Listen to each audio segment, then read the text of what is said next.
وَإِذْ قَالَ اللَّهُ يَا عِيسَى ابْنَ مَرْيَمَ أَأَنْتَ قُلْتَ لِلنَّاسِ اتَّخِذُونِي وَأُمِّيَ إِلَٰهَيْنِ مِن دُونِ اللَّهِ قَالَ سُبْحَانَكَ مَا يَكُونُ لِي أَنْ أَقُولَ مَا لَيْسَ لِي بِحَقٍّ إِن كُنتُ قُلْتُهُ فَقَدْ عَلِمْتَهُ تَعْلَمُ مَا فِي نَفْسِي وَلَا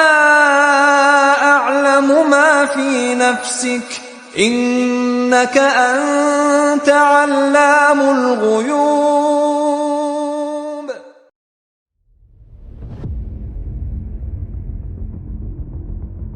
The 12 Mahdis are all subject and subservient to the 12th and final Imam, Muhammad ibn al-Hassan al-Askari, and he is their collective supreme leader and king who rules magnanimously over them as separate individual entities entrusted with a specific set of personalized goals, ambition, and assignment within their respective high office of operations independently of one another, yet all collectively working under the authority and at the behest of Imam al-Mahdi in his divine enterprise and institution for the greater good of man and life in his kingdom, come by the most sovereign power.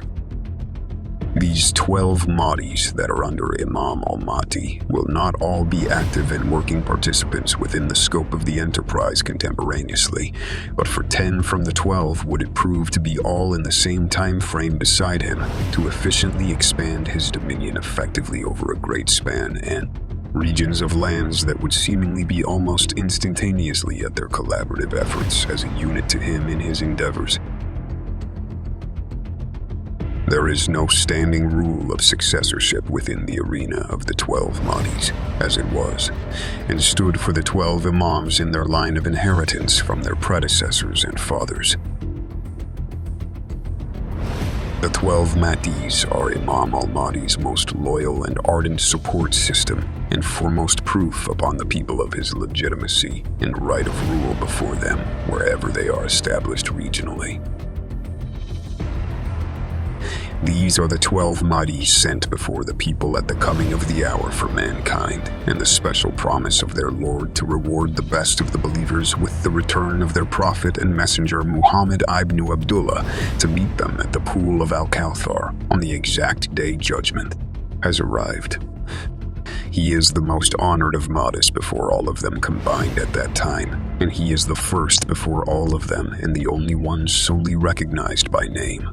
For he is from the essence, from the first outstanding light, which he was derived of and separated. That essence is and was the light and eminence of Imam al-Mahdi, his father in creation. We, the returned, declare it from the heavens, as Imam al-Mahdi has raised us all unto himself, at different degrees according to our ranks and stations beside him, and we say, not one of anyone ever sent by God is or ever was worthy of the complete and absolute unadulterated truth at the beginning of their mission, nor throughout it at any given point to even understand what precisely it was in perfect detail that was placed between their hands for the people to take from. This includes all prophets and messengers, and kings instituted by God with no exception. This includes the Yamani, Ahmad al-Hassan, and yes, even Abdullah Hashem, the son of Mary. They were all faulty of clearly understanding of what truly was God's true intent in planning with them until a predetermined time set for them to progressively begin to realize it in stages incrementally as time required to move them gently from one or several misunderstandings and misperceptions that was previously held by them, that could no longer be something overlooked or granted leniency on, and needed correction to where they should go next, or after, in the next phase of their mission. For we know in part, and we prophesy in part, but when that which is perfect is come, then that which is in part shall be done away, and that which is perfect is Imam al-Mahdi in making clear to us what has been obscured and disfigured from its true and natural state found with Abdullah Hashem and the Ahmadi religion of peace and light today.